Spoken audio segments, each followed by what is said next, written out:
Masking fluid goes by many names including frisket, drawing gum or liquid mask. It's basically a latex or rubber-based medium that can be applied to dry watercolor paper. The masking fluid will stick to the paper, and once it's dry, it can be painted over in watercolor or ink. Its purpose is to preserve specific areas of white paper where you want to prevent pigment absorption. And once the whole painting is dry, the latex film can be carefully peeled off, leaving the white surface of the paper underneath untouched. As you can see, it comes in a few different forms, from liquid in jars and bottles to pre-filled applicators and pens, which I will show you in more detail in later videos.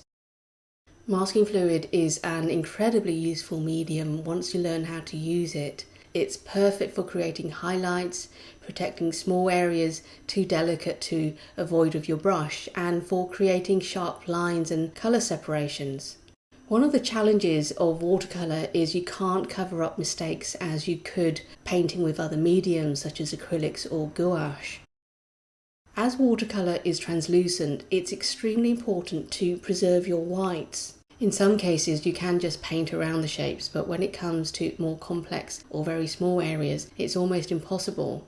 This is where masking fluid comes in. Sometimes it's a good idea to protect parts of your paper, as once the pigment touches the paper and is absorbed, there's no way to recover that pristine white again. These are some of the advantages of using masking fluid. It's really helpful when you want to create a fair number of white shapes against a darker background.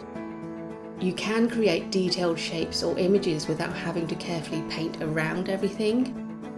And masking fluid can harness the brightness of the paper to preserve the luminosity that watercolours are known for. Even the most intricate of details will remain a brilliant white.